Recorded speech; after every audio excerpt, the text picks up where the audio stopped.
الشيطان اللعين الرجيم. بسم الله الرحمن الرحيم. الحمد لله ذي العز الشامخ المنيف ذي الجلال البازخ العظيم ذي الملك الفاخر القديم مالك الأملاك مفلك الأفلاك مسخر الشمس والقمر مكبر الليل والنهار مكبر النهار والليل قاسم كل جبار عنيد مهلك كل شيطان مريد رب الجنة والناس رب العالمين.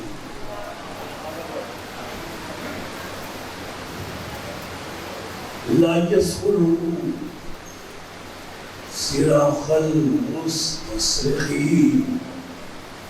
لا يبلغه إلهام الملحين لازم للصالحين موفق للمفلحين مولى العالمين أنزل السكينة على قلوب المؤمنين جلت عظمته.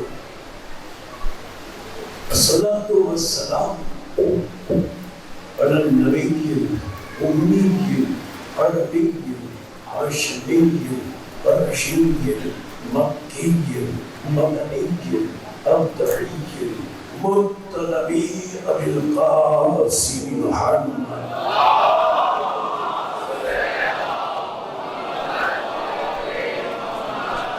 الصلاة والسلام على أهل بيته الطيبين الطاهرين المعصومين المظلومين المنتجبين المنتخبين المطهرين الذين أذهب الله عنهم الرجس وطهرهم تطهيرا.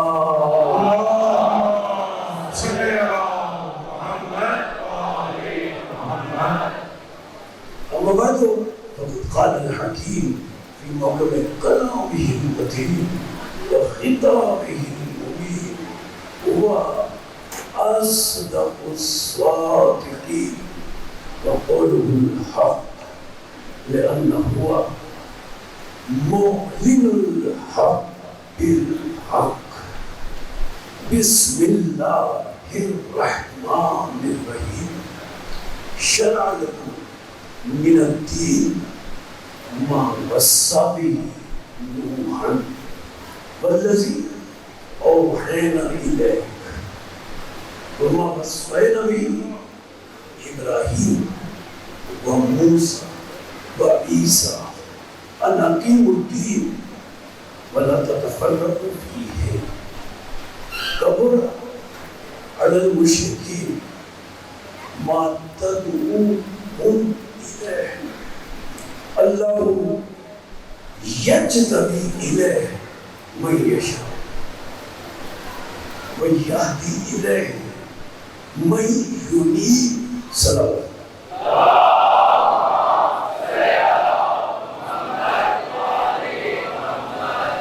قرآن مجید کا پیاری سورہ سورہ مبارک شورى 13ویں آیت واقعی ہے. گفتگو کا موضوع قرآن اور شریعت اسلام. اس موضوع کے تحت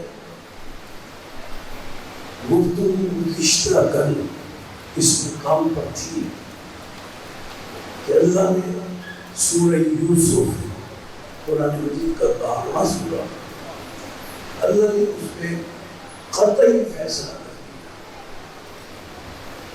اور وہ فیصلہ یہ ارشاد فرمایا اللہ نے ان الحکم الا للہ.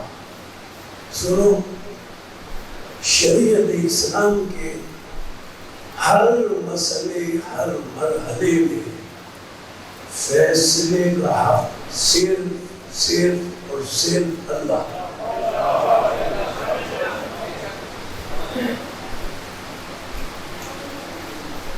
رسول کا کام یہ ہے جن بشریت آئی کہ وہ اللہ کے شریعت اسلام کے کیے گئے فیصلوں کی تبلیغ کریں اور ان فیصلوں کو امت کے پر نافذ کریں۔ ہمارا شیعت کا عقیدہ کیا ہے؟ ہم اعلامیہ بتاتے ہیں بار بار کہ خاتم النبیین اللہ کی بات، خاتم النبیین اور نبیوں کی افضل ترین ہستی کا نام ہے۔ ان سے اللہ فرما رہا ہے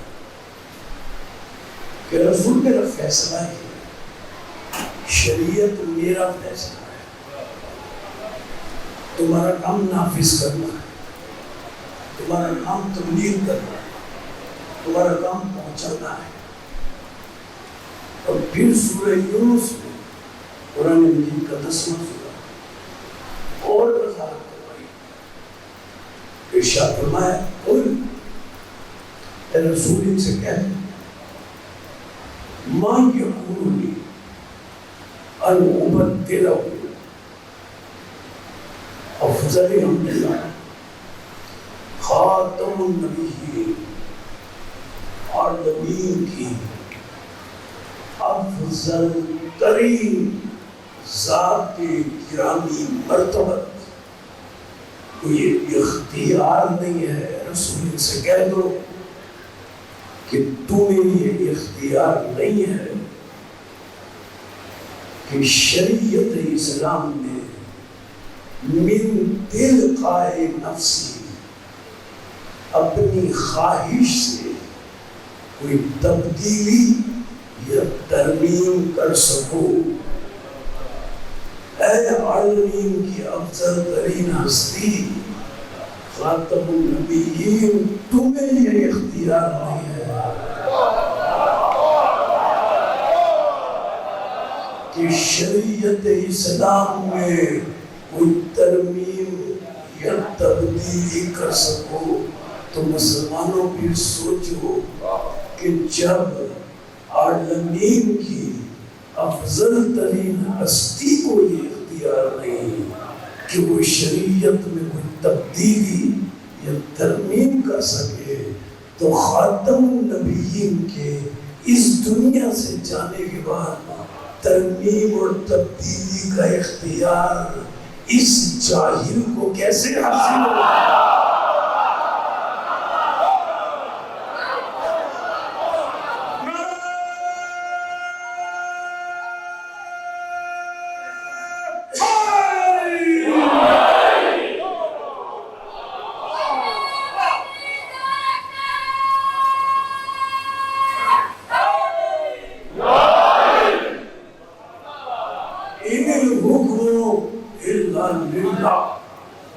قطعی فیصلہ ہے، شریعت کا ہر فیصلہ کرنے والا اللہ ہے۔ ہاں اے رسول، میں تمہیں طریقہ بتا دیتا ہوں کہ تم کس طریقے سے میری شریعت کے فیصلوں امت پر نافذ کرو۔ سورہ جمعہ اللہ نے بتایا کہ میرے رسول نے یہ طریقہ اختیار کیا جو میں اللہ نے اسے بتایا۔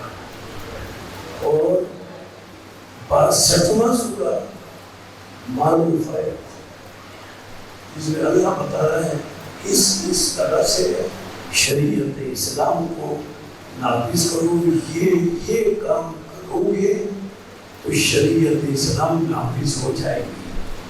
معروف ہے هو الذی بعث فی الامیین رسولا منهم هو الذی بعثا فی الامیین، کیا شان ہے اس اللہ کی جس نے ایسی شان والا رسول تم نے بھیجا۔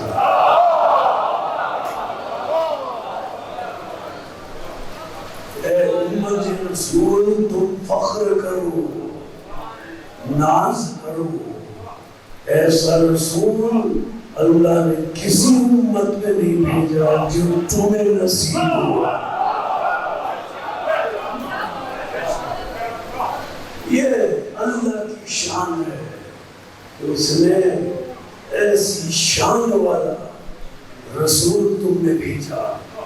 اس کے ساتھ ایک لفظ آیت میں رکھا، هو الذی بعث فی الامیین رسولا، اور باقی توجہ کریں، رسولا منہم، رسولا منہم، من کی معنی سے، ہم معنی یہ لوگ، سب نے ترجمہ یہ کیا۔ اللہ فرمانا ہے اللہ کی شان یہ ہے کہ اللہ نے ایسی شان والا رسول تم نے بھیجا،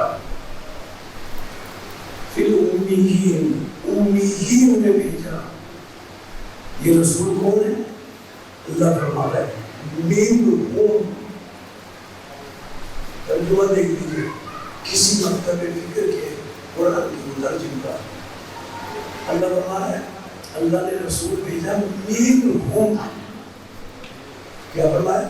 منہم، ان میں سے، ان میں سے اللہ نے ایک رسول بھیجا۔ اللہ نے بتا تو دیا کہ ان میں سے بھیجا، ان جیسا ہی بھیجا۔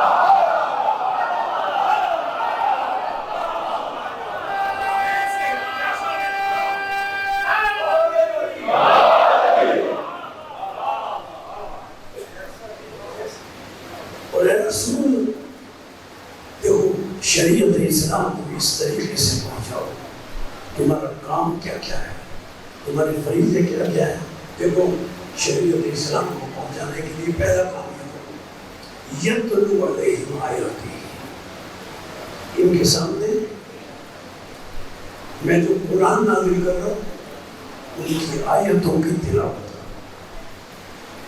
وَیُزَکِّیہِم،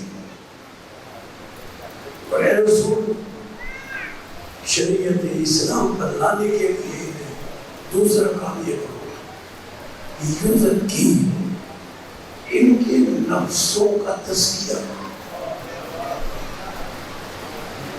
دوسرا کام یہ ہے ان کے نفسوں کا تزکیہ، ان کے نفسوں کو پاک کرو۔ یہ تو اللہ نے فرمایا نا۔ اب میں اسی معنی کا ایک جملہ اللہ نے یہ فرمایا، ان کے نفسوں کو پاکیزہ کرو، ان کے نفسوں کا تزکیہ کرو۔ کیا شان ہے ہمارے رسول کی، کم مرتبہ ہے خاتم النبیین کا۔ اللہ فرماتا ہے ان کے نفسوں کو پاکیزہ کرو۔ کیا شان ہے ہمارے رسول کی۔ ہمارے رسول نے 40 سال کے زنگ آلود سینوں کو چمکا دیا۔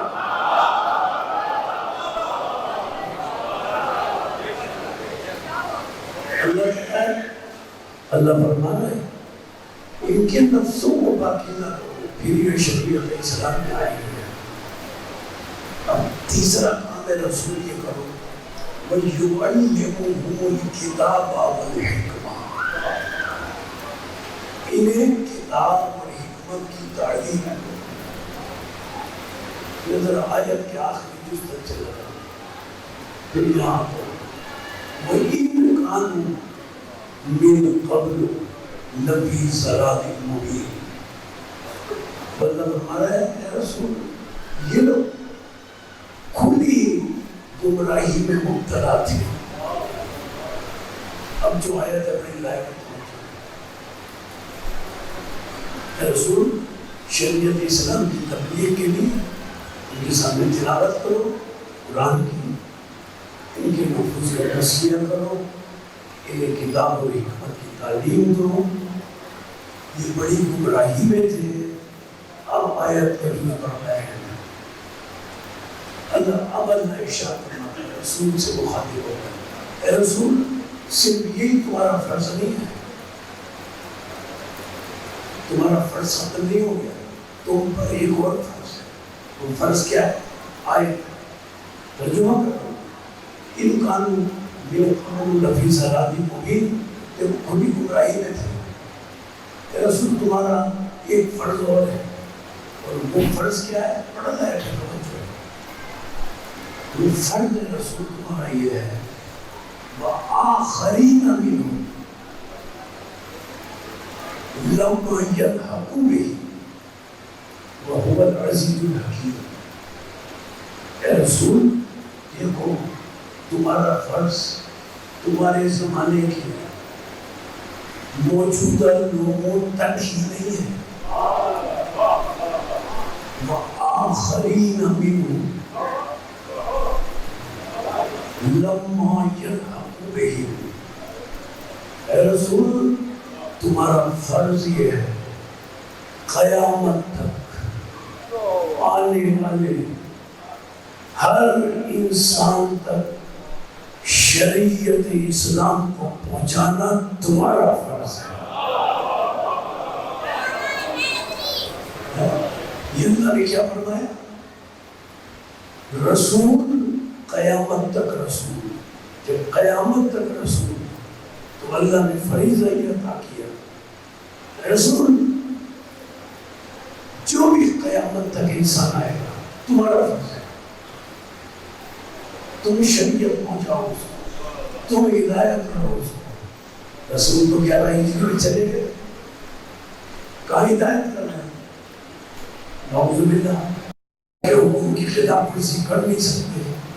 اللہ نے ایک ذمہ داری سونپی ہے کہ جو قیامت تک آئے گا، اے رسول تمہارا فریضہ ہے، تم اسے ہدایت کرو گے، تم شریعت اسے پہنچاؤ گے، تم اسے حلال بتاؤ گے، تم اسے حرام بتاؤ گے۔ رسول چلے گئے 11 ہجری میں، لیکن رسول نے جانے سے پہلے قیامت تک ہدایت کا انتظام اس لیے کیا کہ اللہ نے یہ فریضہ رسول پر عائد کیا، یہ تمہاری ذمہ داری ہے، اور اسی لیے اللہ نے فرمایا تھا بلغ ما انزل الیک، پہنچاؤ اسے جو تم پر نازل کیا ہے۔ تو رسول نے اصل میں رسول نے غدیر میں قیامت تک کی ہدایت کا انتظام من کنت مولا کہہ کر کیا۔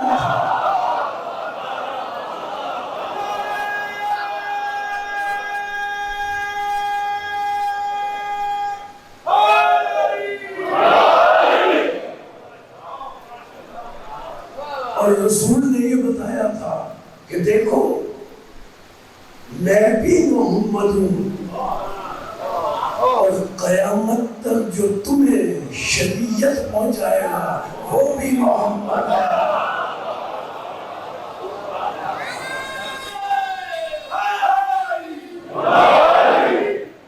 اے رسول یہ تمہارے فریضے ہیں، تم یہ کرو گے تو شریعت اسلامی تک پہنچ جائے گی۔ اس میں ایک اہم فریضہ کیا جس سے میں نے ترجمہ واضح نہیں کیا، وَيُعَلِّمُهُمُ الْكِتَابَ وَالْحِکْمَةَ۔ قرآن کی آیتوں کی صرف تلاوت کرنا تمہارا فرض نہیں ہے، يُعَلِّمُهُمُ الْكِتَابَ۔ اے رسول تم انہیں کتاب پڑھاؤ، تم انہیں حکمت پڑھاؤ۔ اللہ فرما رہا ہے پڑھاؤ، یعلم تعلیم دو، معلم بنو۔ اچھا آپ نے کہیں کوئی مدرسہ ایسا دیکھا ہے کہ جس میں کسی ان پڑھ کو معلم بنا دیا جائے؟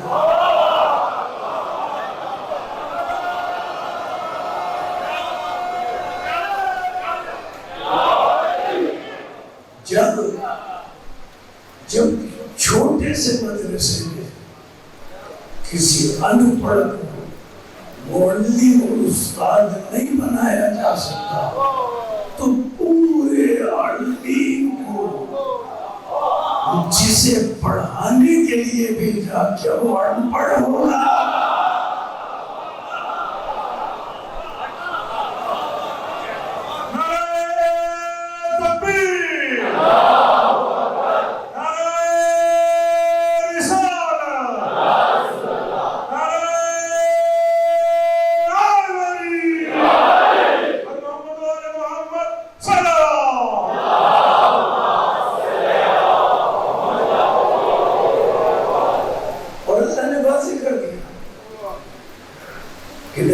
شریعت اسلام ہے، اس کا پڑھانے والا ان پڑھ نہیں ہے، وہ عالمین کا معلم ہے۔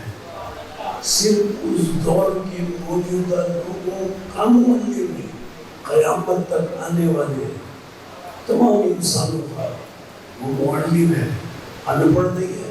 سورہ جاسیہ اللہ نے وضاحت کی، قرآن مجید کا 45واں سورہ، اللہ ارشاد فرمایا ثم جعلناک علی شریعۃ من الامر، اے رسول خاتم ہم نے جو شریعت اسلام تمہیں عطا کی ہے، تمہارا کام یہ ہے کہ تم اس شریعت امر کی مکمل پابندی کرو، اتبع اس کی پیروی کرو۔ اور پھر آیت آگے بڑھے، لا تتبع اہواء الذین لا یعلمون، دیکھو ان کی پیروی نہ کرنا، لا یعلمون جو جاہل ہے۔ اللہ نے واضح طور پر فرمایا جو جاہل ہیں ان کی پیروی نہ کرنا، یعنی آیت بتلا رہی ہے کہ جہاں شریعت ہوگی وہاں جہالت نہیں ہوگی، اور جہاں جہالت ہوگی وہاں شریعت نہیں ہوگی۔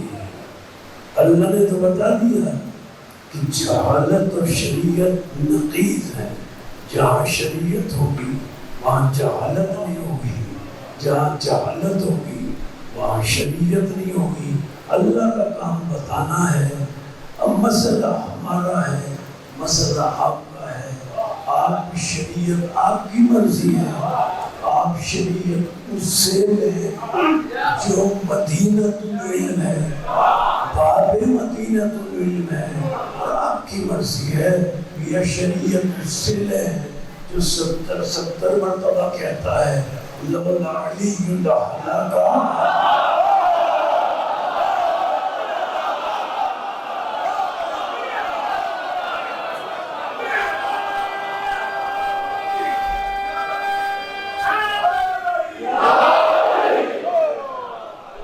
اندر والے اور باہر والے مل کے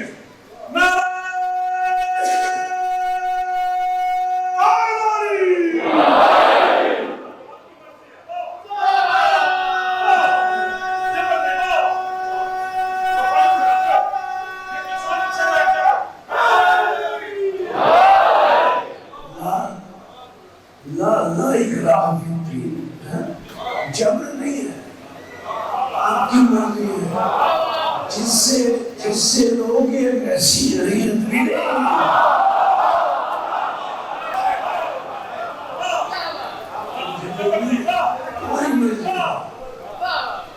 مولا کائنات کی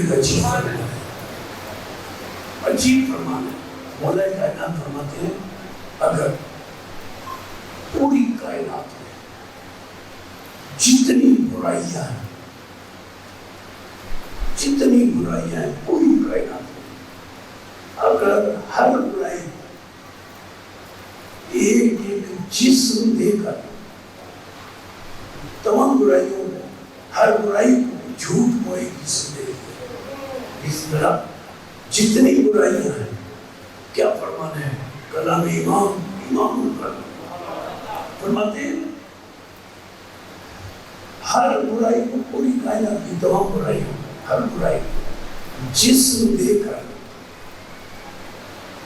ایک صف میں، علی فرماتے ہیں ایک صف میں، اور ہر برائی کو جسم دے کر ایک صف میں میرے سامنے لا کر کھڑا کر دیا جائے۔ اگر ایک صف میں ہر برائی کو جسم دے کر میرے سامنے لا کر کھڑا کر دیا جائے تو سنو، سب سے پہلے میں جہالت کا سر قلم کروں گا۔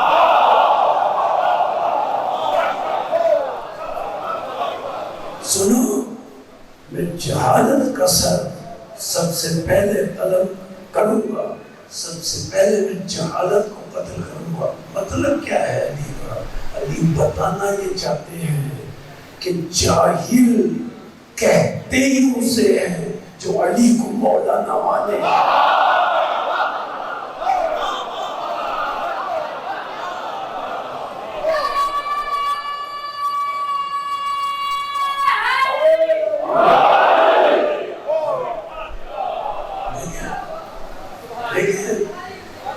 دیکھیں بڑے بڑے دعوے، جہاں شریعت ہے وہاں جہالت ہے، جہاں جہالت ہے وہاں شریعت ہے۔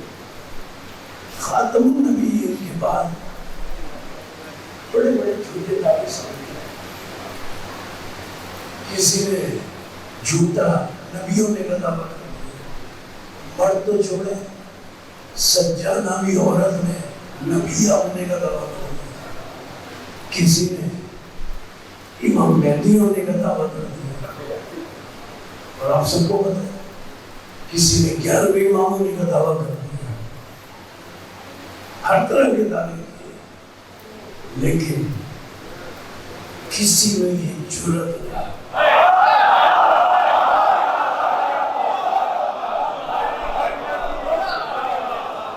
ہر طرح کے دعوے کر دیے، لیکن کسی میں یہ جرأت نہیں کہ وہ یہ دعویٰ کر سکے کہ میں اول خلق ہوا۔ یہ کسی نے دعویٰ نہیں کیا۔ اگر کوئی یہ دعویٰ کرتا کہ میں اول خلق ہوا تو لوگ پیچھے چھپتا ہو زمین کیسے بنی،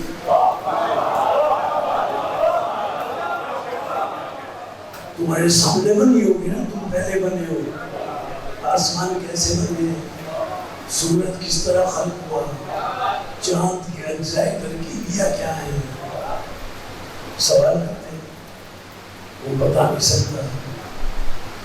اس لیے کسی نے دعویٰ نہیں کیا کہ میں اول بنا۔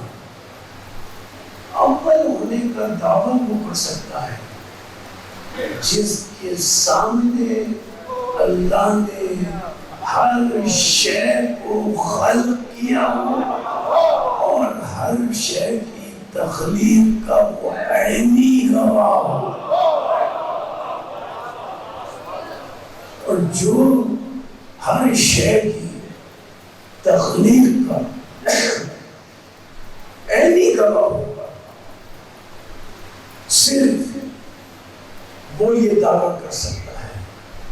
جو دعویٰ یا رسول نے کیا یا وہ دعویٰ علی نے کیا۔ ہمارے 14 معصومین کر سکتے ہیں، لیکن کتابوں میں یہ 2 جگہ رسول اور علی کی دعوے نظر آتے ہیں۔ یعنی جو اول ہوگا وہ یہ دعویٰ کر سکے گا۔ کیا دعویٰ کیا رسول نے؟ سیاہ ستہ میں موجود ہے رسول کا دعویٰ۔ رسول فرماتے ہیں جو اول ہوگا وہ دعویٰ کر سکتا ہے۔ رسول فرماتے ہیں سلونی سلونی ماں شئتم، مجھ سے پوچھو ماں شئتم، جو چاہو پوچھو۔ اس لیے کہ وہ اول بنا، سب کچھ اس کے سامنے بنا۔ رسول فرماتے ہیں جو چاہو مجھ سے پوچھو۔ اور دوسرا دعویٰ حضرت علی نے کوفے کے منبر میں کیا، سلونی سلونی قبل ان تخدمونی، پوچھو اس سے سوال کرو، ترجمہ لفظی کرو، قبل ان تخدمونی، علی فرماتے ہیں مجھ سے پوچھو، مجھ سے سوال کرو۔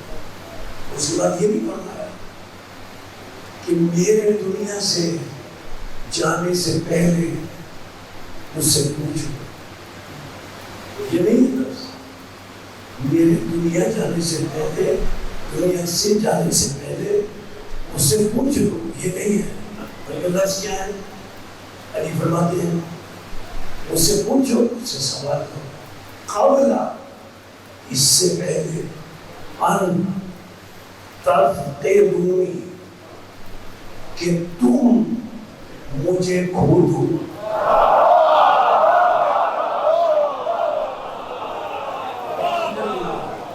لفظی ترجمہ ہے تفقدونی، اس سے پہلے پوچھو مجھ سے، اس سے پہلے کہ تم مجھے کھودو۔ کیا مطلب ہوا؟ تم مجھے کھودو یعنی میں تمہیں نظر نہ آؤں، موجود ہوں گا، میں تمہیں دیکھ رہا ہوں گا، تم مجھے نہیں دیکھ سکتے۔ تو صرف رسول نے یہ دعویٰ کیا یا حضرت علی نے یہ دعویٰ کیا؟ اور یہ دعویٰ وہ کر سکتا ہے جو اول خلق، جو دنیا میں آ کر کسی سے نہ پڑھے،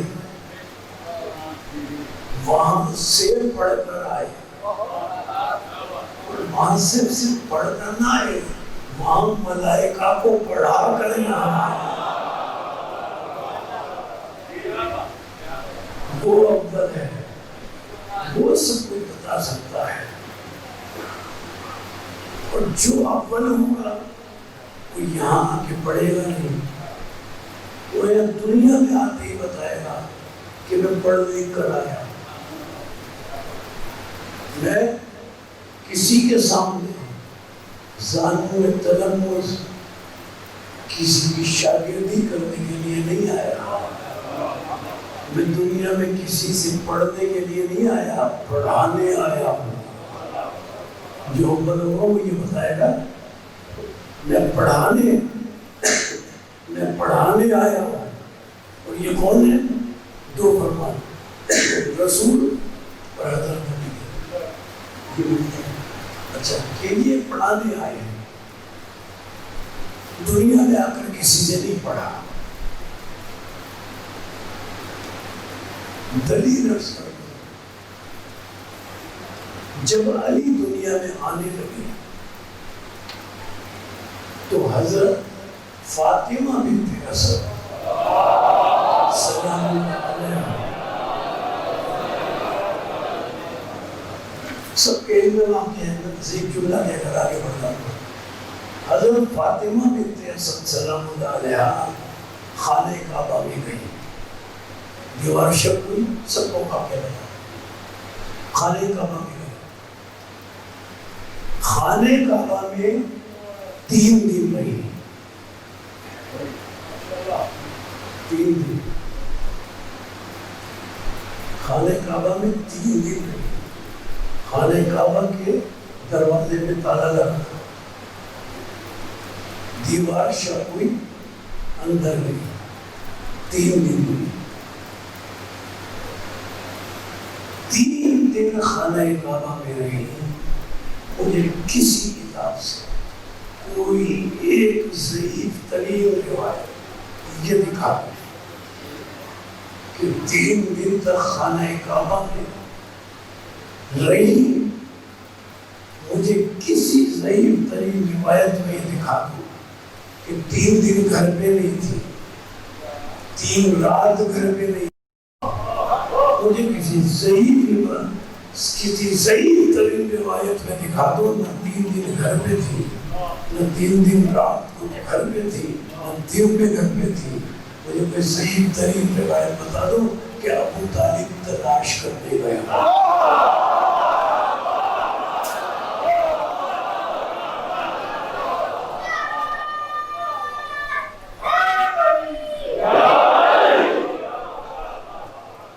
صحیح طویل روایت ہے۔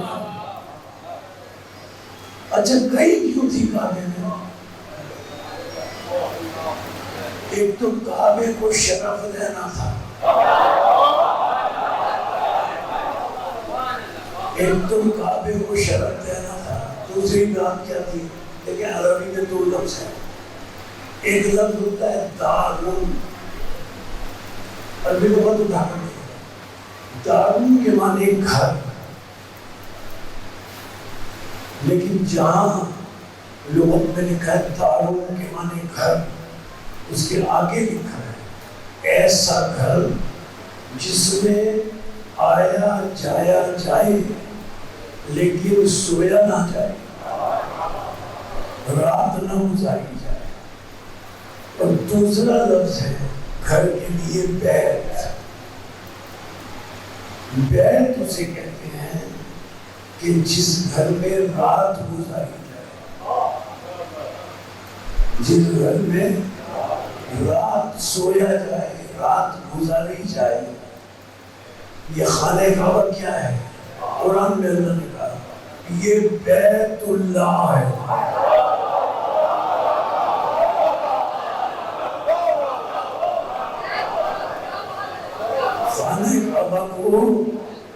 خانہ کعبہ کو دار اللہ پورے قرآن میں کہیں نہیں کہا گیا۔ اللہ نے فرمایا یہ بیت اللہ ہے، یا اللہ تو فرما رہا ہے اللہ کا بیت ہے۔ بیت تو اسے کہتے ہیں کہ جس کا بیت ہو وہ اس میں رات گزارے، تیرا تو جسم ہی نہیں ہے۔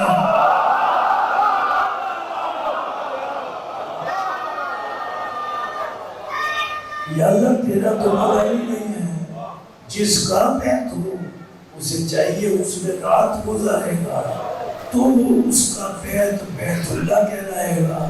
تیرا تو بدن ہی نہیں، تیرا تو جسم ہی نہیں، تو نے رات گزاری ہی نہیں، پھر اسے دار اللہ کہتا، بیت اللہ کیوں کہا؟ تو اللہ فرمائے گا کہ ہاں اللہ نے نہیں گزاری، وجہ اللہ نے۔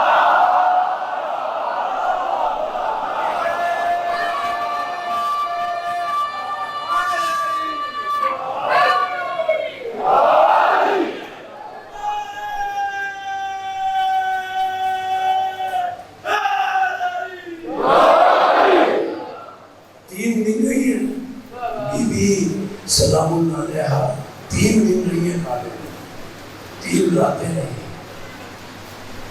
دار اللہ کے بجائے بیت اللہ بن گیا۔ 3 دن کے بعد اب توجہ کیجیے اس پر انتقلا، 3 دن کے بعد خاتم النبیین خانہ کعبہ میں بیت اللہ میں حضرت علی کو اپنے دونوں ہاتھوں میں دیا۔ 3 دن علی کی آنکھیں بند رہی، حضرت علی نے 3 دن آنکھیں نہیں کھولی، جیسے ہی لب سے رسالت کو محسوس کیا، آنکھوں کو کھول کر پہلی زیارت رسول کی۔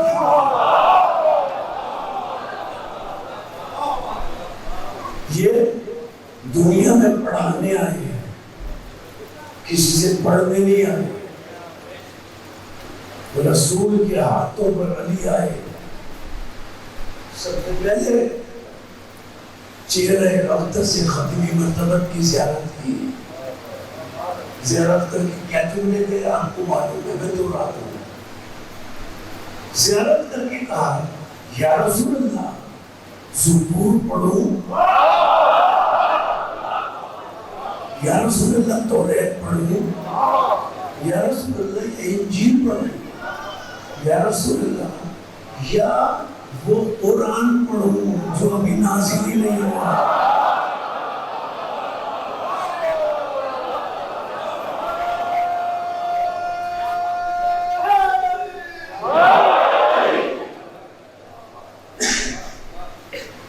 قرآن مجید کے نازل نزول کے شروع ہونے سے 10 سال پہلے 10 سال پہلے ابھی قرآن نازل ہوگا 10 سال کے بعد شروع ہوگا. 10 سال پہلے علی کہہ رہے ہیں یا رسول اللہ کو قرآن پڑھو جو ابھی نازل نہیں ہوا. رسول نے تو بس وہ فرمایا. علی نے رسول کے ہاتھوں پر قرآن پڑھنا شروع کیا. قرآن کی کل 114 سورتیں ہیں نا, کوئی بھی سورت پڑھ لیتے علی. نہ سورہ بقرہ پڑھی, نہ سورہ نساء پڑھی, نہ سورہ مائدہ پڑھی, نہ سورہ فیل پڑھی, نہ سورہ کوثر پڑھی, نہ سورہ اخلاص پڑھا. رسول کے ہاتھوں پر آ کر علی نے کیا پڑھا؟ 114 سورتوں میں سے رسول کے ہاتھوں پر آ کر جس سورت کو پڑھنے کا علی نے انتخاب کیا اس سورہ کا نام ہے سورہ المومنون.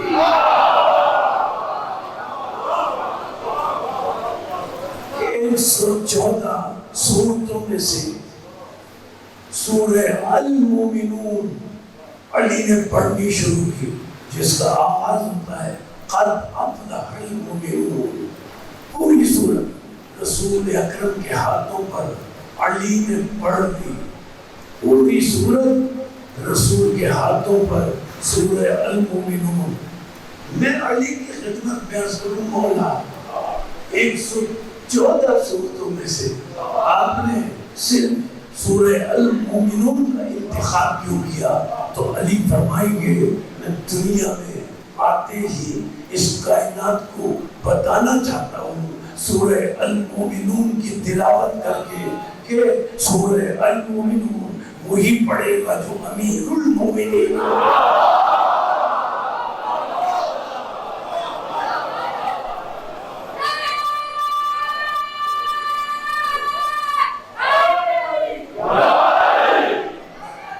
دیکھیں یہ منزل فکر ہے, یہ منزل فکر ہے.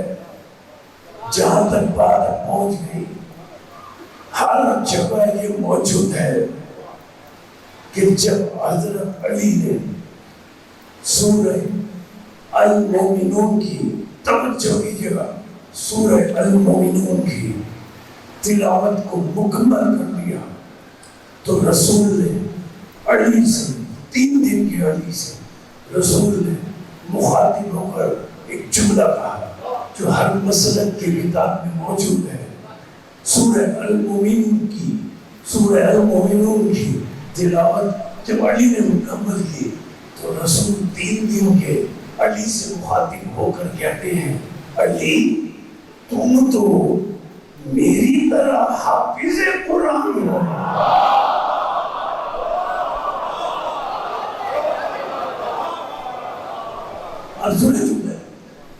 تم تو میری طرح حافظ قرآن ہو. آج شیعوں پر مثلا کہ تشیعوں والوں پر فتنہ جعفریہ والوں پر ایک الزام عام طور سے لگایا جاتا ہے, اور وہ الزام یہ لگایا جاتا ہے کہ شیعوں میں حافظ قرآن نہیں ہوتے ہیں. بھائی یہ جو الزام لگاتے ہیں نا کہ شیعوں میں حافظ قرآن نہیں ہوتے, اور ہزاروں حافظ قرآن ہم دکھاتے ہیں. ہمارے یہاں ہزاروں حافظ قرآن ہیں, لیکن میں آپ سب سے کہوں گا اپنے سامنے کہ ایک لمحے کے لیے یہ فرض کر لیں کہ ہم میں حافظ قرآن نہیں ہوتے. فرض کر لیں, توجہ کیجیے گا چھوٹے والا, ایک لمحے کے لیے ہم فرض کر لیتے ہیں ہم میں کوئی حافظ قرآن نہیں. پھر جملہ دہرا رہا ہوں, اگلا جملہ کہنے کے لیے ایک لمحے کے لیے فرض کر لیں ہم میں کوئی حافظ قرآن نہیں ہے. بھئی ہم ہیں مرید, ہم ہیں مرید, ہمارے پیر, ہمارا امام, ہمارا مولا حافظ قرآن ہے. جملہ سماعت فرمائیے گا. ہم ہیں مرید, ہمارا پیر, ہمارا مولا, ہمارا پیشوا, ہمارے امام حافظ قرآن ہے.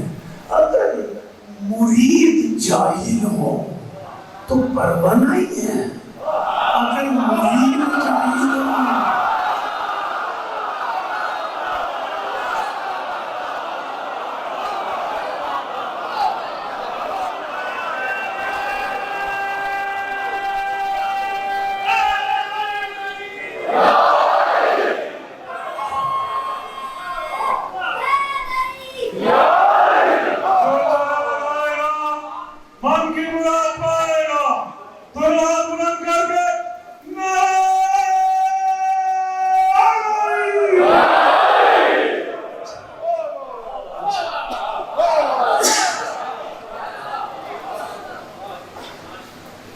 اگلا جملہ کیا ہے؟ بات تو مکمل کرنے میں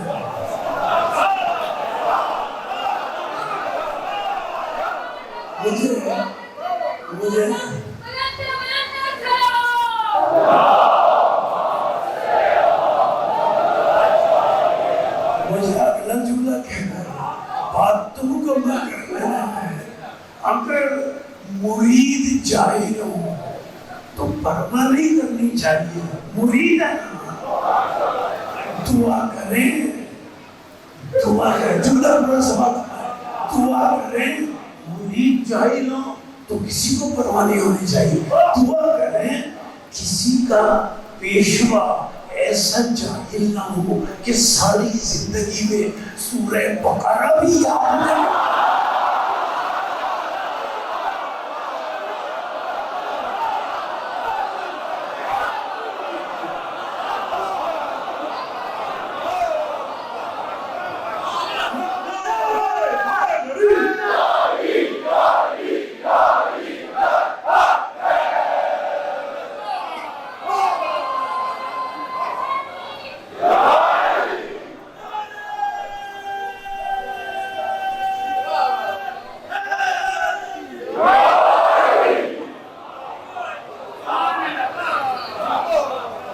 اب سنیں، مولا علی کا فرمان سماعت فرمائے، مولا علی فرماتے ہیں انا اول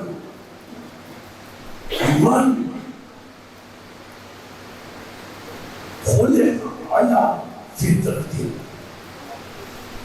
میں علی وہ اول ہوں، میں علی وہ اول ہوں جسے فطرت پر خلق کیا گیا۔ یہ جملہ مولا کہنا، میں علی وہ اول ہوں جسے فطرت پر خلق کیا گیا۔ دوسرا جملہ انا اول من آمن باللہ ورسولہ، میں علی وہ اول ہوں جو پورے عالمین میں سب سے پہلے اللہ اور خاتم النبیین پر ایمان لایا۔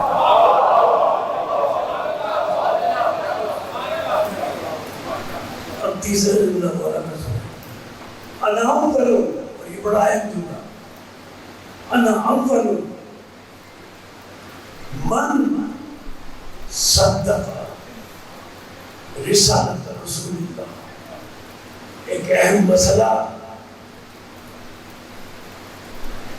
کے تشیع کا ایک اہم مسئلہ واضح ہو کر علی کے اس فرمان سے سامنے آ جائے گا، طے ہو جائے گا، حل ہو جائے گا۔ پتہ نہیں کیا فرمانے، انا اول،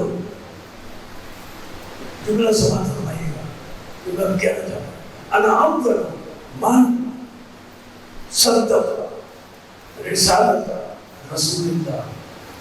علی کہتے ہیں میں علی وہ اول ہوں، میں علی وہ پہلا ہوں جس نے سب سے پہلے، سب سے اول خاتم النبیین کی رسالت کی تصدیق کی۔ میں علی وہ پہلا ہوں، توجہ ہو، میں علی وہ اول ہوں جس نے سب سے پہلے خاتم النبیین کی رسالت کی تصدیق کی۔ اول تصدیق کرنے والے رسالت رسول کی علی۔ اب ہماری سمجھ میں آیا کہ 40 سال تک رسول خاموش کیوں رہے، تبلیغ کیوں نہیں کی؟ رسول کو انتظار تھا تصدیق کرنے والا آئے۔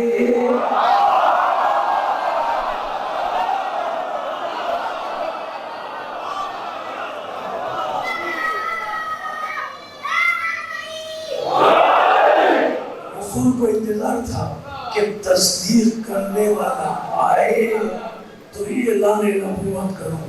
اب جب تصدیق کرنے والا آ گیا، اعلان نبوت کیا، پوری شریعت اسلام خاتم النبیین میں 4 جملوں میں سمیٹ دیا. کیا شان ہے ہمارے رسول. ہمارے رسول کے بڑے بڑے طویل خطبے بھی ملتے ہیں، بہت طویل خطبے بھی ملتے ہیں، لیکن ختمی مرتبہ کی پوری حیات طیبہ، ان کی پوری زندگی میں ان کا یہ سب سے رسول اکرم کا سب سے چھوٹا خطبہ ہے، سب سے مختصر خطبہ ہے. اس سے چھوٹا خطبہ کہیں نہیں ملتا. 4 جملوں کا خطبہ ہے، اور ان 4 جملوں میں پوری شریعت اسلام خاتم النبیین نے سمیٹ دیا. 120 یا 124 افراد کو دعوت ذوالفقار شیرہ میں بلایا، اور جب تیسرے روز حضرت ابو طالب کی وسیلے سے رسول نے خطاب کیا تو صرف 4 جملے کہے اور پوری شریعت اسلام اس میں آ گئی. رسول نے خطاب کر کے کہا، اے لوگوں، پہلا جملہ، اے لوگوں، میں تمہیں خدائے واحد و احد کی طرف بلاتا ہوں. توحید، کہ تم مجھے رسول مانو، عقیدہ رسالت، تاکہ تم آخرت میں فلاح اور نجات پا سکو، عقیدہ قیامت. پھر مجمع پر لڑا دی، تم میں کوئی ہے؟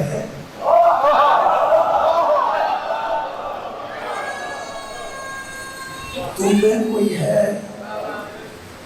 جو میری نصرت اور مدد کر کے میرا جانشین، میرا وسیع، میرا وزیر، میرا مددگار، میرا خلیفہ بننے کے لیے تیار ہو؟ مجمع خاموش ہے. وہ کھڑا ہوا جو رسول کی اول تصدیق کرنے والا، سینے مبارک 10 سال مجمع میں کھڑا ہو، اور کھڑے ہو کر علی نے کہا، انا یا رسول اللہ، یا رسول اللہ، میں آپ کی مدد کروں گا، میں آپ کی نصرت کروں گا، میں وعدہ کرتا ہوں. میں گفتگو کر رہا ہوں، آپ سب کی نظر میری طرف ہے. اگر کوئی درمیان میں کھڑا ہو جائے اور کھڑے ہو کر کچھ بولنے لگے تو یہ جو ساری نظریں میری طرف ہے نا، یہ ساری نظریں اس کی طرف چلی گئی.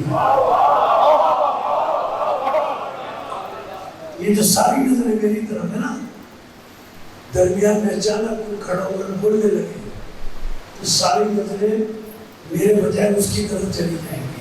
یہی ہوا ذوالفقار شیرہ میں. سارے 124 افراد کی نظریں رسول کی طرف تھی. علی درمیان میں کھڑے ہوئے اور کھڑے پڑ کر، انا یا رسول اللہ. اب جو نظریں رسول کی طرف تھی، سب نے نظریں علی کی طرف کی. یہاں پر ایک جملہ ملتا ہے، جب سب نے رسول سے نظر ہٹا کر علی کی طرف نظریں کی تو ذوالفقار شیرہ کی تاریخ میں ایک جملہ ملتا ہے کہ رسول نے تبسم فرمایا. اب مجھے نہیں پتا کہ رسول نے کیوں تبسم فرمایا. روایت صرف اتنی ملتی ہے کہ جیسے علی بولے ساری نظریں رسول کے بجائے علی کی طرف چلی گئی تو رسول نے تبسم فرمایا. صرف اتنی روایت ہے. اب پتہ نہیں رسول نے کیوں تبسم فرمایا، لیکن میرا خیال ہے کہ رسول نے اس لیے تبسم فرمایا کہ اے لوگوں، میں بھی تو یہ چاہتا ہوں کہ جب مجھ سے نظر ہٹے علی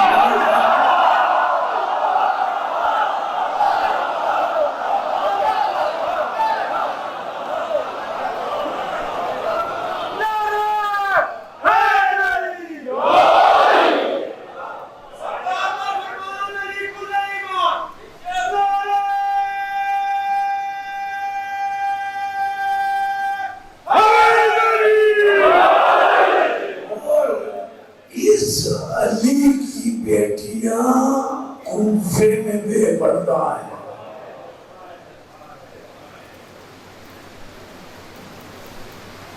کوفے کا ذکر آ گیا. حضرت مسلم ابن عقیل نے جب نماز عصر پڑھائی ان کی ابتدا میں صرف 17 افراد رہ گئے. جب نماز عصر پڑھا چکے تو 17 بھی چلے گئے. اب حضرت مسلم ابن عقیل علیہ السلام کوفے میں اکیلے رہ گئے. ایک گھر کے دروازے پر جا کر بیٹھ گئے. کچھ دیر اس گھر سے کچھ دیر بعد ایک خاتون آئی جس کا نام تاریخ نے طوعہ لکھا.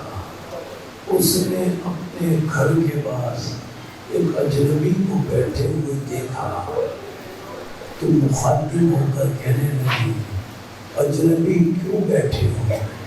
حضرت مسلم نے کہا پیاسا ہوں.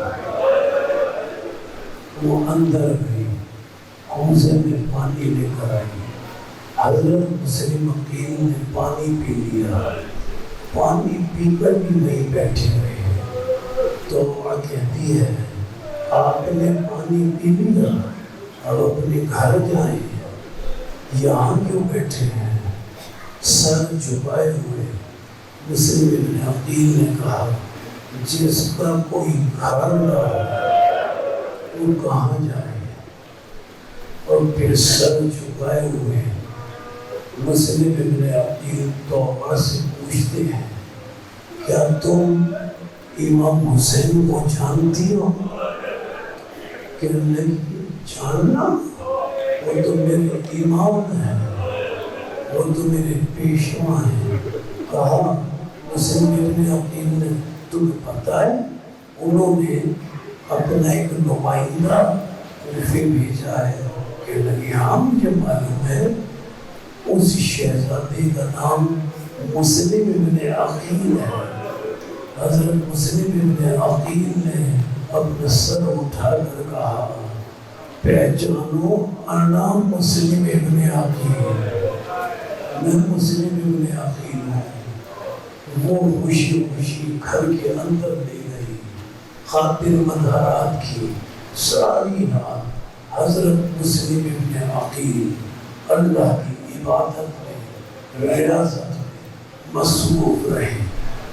جب فجر کا وقت آیا تو حضرت مسلم ابن عقیل نے بہت سارے گھوڑوں کی ٹاپوں کی آواز سنی. محسوس ہوا کہ وہ گھوڑے اس گھر کی طرف آ رہے ہیں. حضرت مسلم ابن عقیل سمجھ گئے لشکر جنگ کرنے اور گرفتار کرنے آ رہا ہے. حضرت مسلم ابن عقیل نے اپنی تلوار نکالی اور طوعہ کے گھر کے صدر دروازے کے قریب پہنچے تاکہ گھر سے باہر نکل کر جنگ کرے. طوعہ دروازے پر سامنے آ کر کھڑی ہو گئی اور ہاتھ جوڑ کر کہنے لگی آقا جنگ کی حکمت عملی یہ رکھے کہ گھر میں رہ کر جنگ کریں, باہر جا کر جنگ نہ کریں, اس میں زیادہ خطرہ ہے. حضرت مسلم ابن عقیل نے کہا دعا میں باہر جا کر جنگ کروں گا, گھر میں نہیں کروں گا. کافی دیر اصرار ہوتا رہا. مسلم کہتی رہی باہر جنگ کروں گا، توبہ کہتی رہی گھر میں رہ کر جنگ کرے۔ جب حضرت مسلم ابن عقیل کسی طرح نہ مانے تو توبہ نے کہا اچھا آقا، ہاتھ جوڑ کر کہا آقا بس صرف اتنا بتا دیں کہ آپ گھر میں رہ کر جنگ کیوں نہیں کرنا چاہتے ہیں، یا باہر جا کر جنگ کیوں کرنا چاہتے ہیں؟ آپ کی آنسوؤں کی نظر جملے کروں، آپ سمجھ گئے میں کیا جملے کہنا چاہتا ہوں۔ میں تو بس دہرا رہا ہوں، جب ہاتھ جوڑ کر تو نے کہا کہ آپ بس مجھے سبب بتا دیں کہ گھر میں رہ کر جنگ کیوں نہیں کرنا چاہتے۔ آپ جانتے ہیں حضرت مسلم ابن عقیل نے سبب بتایا، کہتے ہیں توبہ میں یہ نہیں چاہتا، توبہ میں یہ نہیں چاہتا کہ نامحرم سپاہی تیرے گھر میں داخل ہو جائے، میں یہ نہیں چاہتا کہ نامحرم سپاہی تیرے گھر میں داخل ہو جائے۔ میں حضرت مسلم کی خدمت میں ہاتھ جوڑ کر عرض کروں گا یا مولا آقا، ذرا کربلا کی شام غریبہ میں بھی خیال رکھنا، نامحرم سپاہی خیموں میں نہ چلے جائے۔ آپ نے اتنا خیال توبہ کا رکھا، شام غریبہ میں بھی خیال رکھنا۔ حضرت مختصر حضرت مسلم ابن عقیل نے طویل جنگ کی اور مدد کے لیے ظالموں نے سپاہی بلائے، کسی طرح حضرت مسلم ابن عقیل کو گرفتار کیا، گرفتار کر کے لعین کے دربار میں لے گئے۔ کسی نے جب دربار میں حضرت مسلم ابن عقیل داخل ہوئے، کسی نے کہا حضرت مسلم سے، ہے نا آپ کے ذہنوں میں جملہ، حضرت مسلم سے کسی نے کہا امیر کو سلام کرو۔ حضرت مسلم ابن عقیل نے جواب دیا مالی امیر سوى الحسین، میرا حسین کے سوا کوئی امیر نہیں ہے۔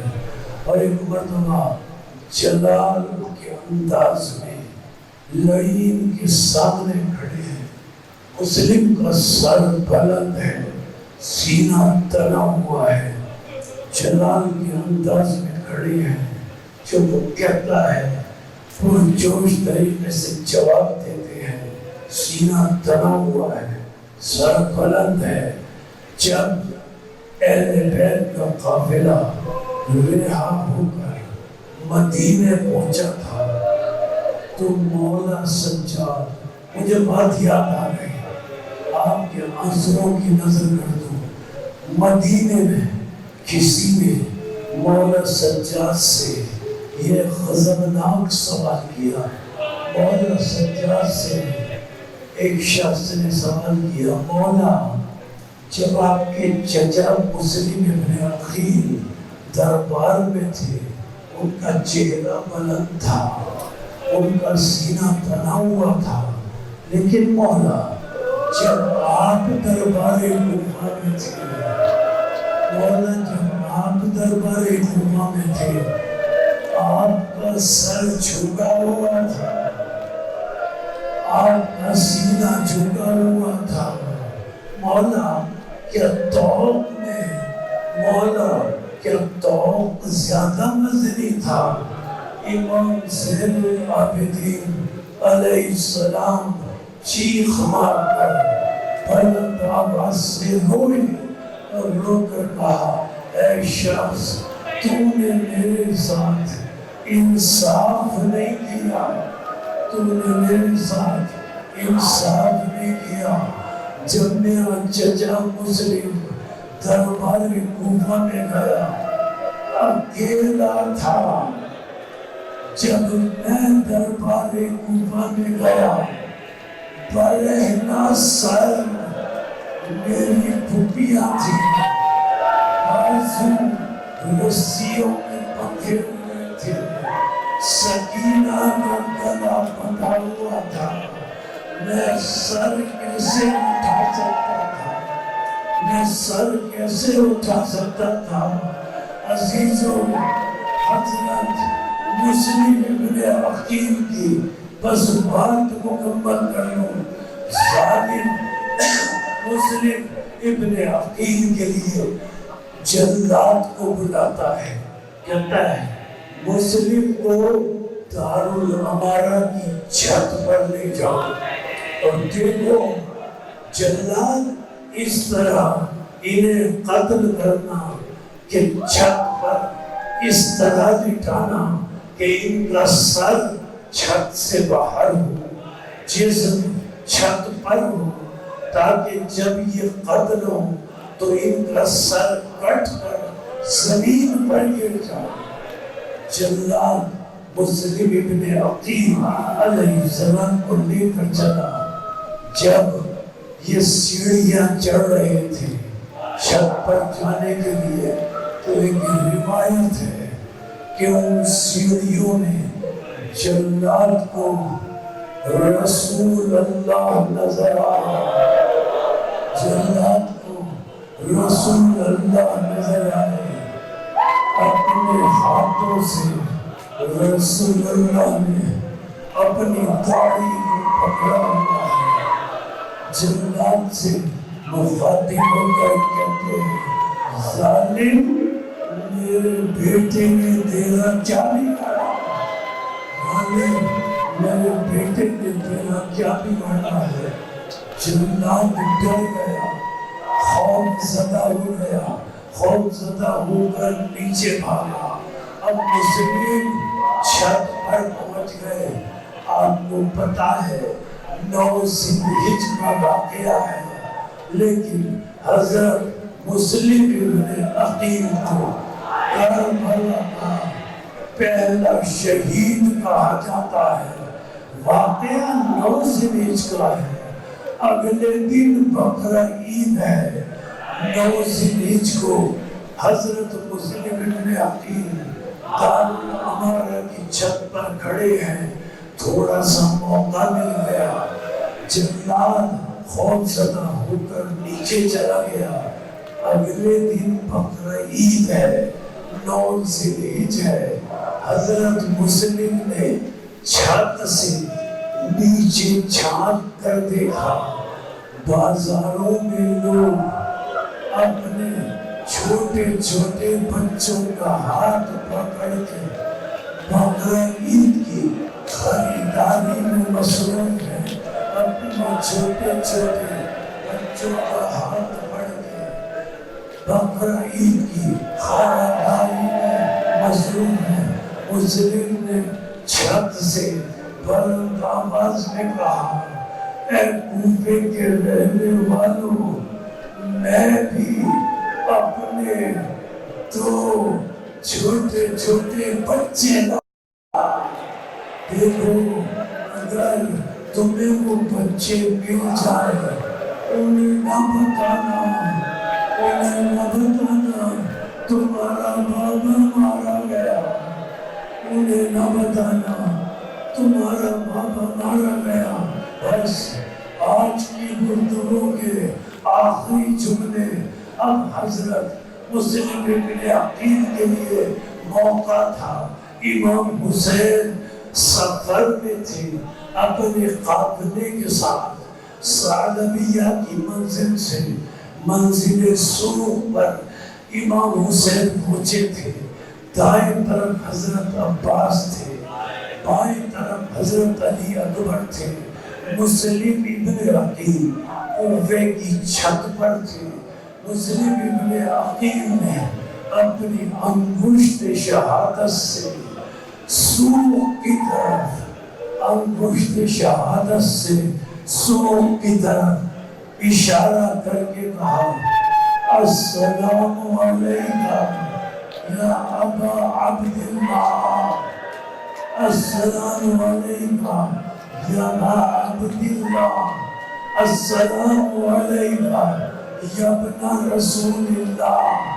حسین کے دائیں جانب حضرت عباس ہے، بائیں جانب حضرت علی اکبر ہے، امام حسین علیہ السلام چیخ مار کر بلند آواز سے روئے اور بلند آواز سے منزل سرو پر روک کر امام حسین نے کہا وعلیکم السلام یا آخی، اے میرے بھائی تجھ پر بھی میرا سلام ہو، تجھ پر بھی میرا سلام ہو۔ حضرت عباس علیہ السلام امام حسین کے اور قریب آئے، آ کر کہا مولا یہاں تو مجھے کوئی نظر نہیں آ رہا، آپ سلام کا جواب کسے دے رہے ہیں؟ امام حسین نے کہا بھیا عباس اگر دیکھو گے تو برداشت نہیں کر سکو گے، جو میں دیکھ رہا ہوں وہ تم برداشت نہیں کر سکو گے۔ عباس نے ہاتھ جوڑ دیے، مولا مجھے دکھائیں۔ امام حسین نے اپنی دونوں انگلیوں کو سامنے کیا، عباس علیہ السلام نے منظر دیکھا، دارالعمارہ کی چھت ہے، حضرت مسلم بن عقیل کو جلاد نے چھت پر لٹایا ہوا ہے، مسلم کا سر چھت سے باہر ہے، مسلم کا جسم چھت کے اوپر ہے، قریب ہے کہ جلاد مسلم کو قتل کرے۔ عباس سے برداشت نہ ہو سکا، ایک مرتبہ آگے بڑھی، حسین نے عباس کے شانے پر ہاتھ رکھا، بھیا بھیا عباس کہاں جا رہے ہو؟ کہا مولا مجھ سے یہ برداشت نہیں ہو سکتا کہ میرے بھائی کا سر چھت سے آ کر زمین پر گرے، مولا مجھ سے یہ برداشت نہیں ہو سکتا کہ میرے بھائی کا سر سور سے چھت سے آ کر نیچے گرے۔ حسین نے کہا، امام حسین نے کہا بھیا عباس تم نے چھت پر دیکھا ہے نا، اس چھت کے نیچے ذرا زمین پر دیکھو۔ جب عباس نے چھت سے نیچے زمین پر دیکھا تو دیکھا فاطمہ زہرا اپنا دامن پھیلائے کھڑی ہوئی ہے اور کہہ رہی ہے بیٹا مسلم، فاطمہ تیرے سر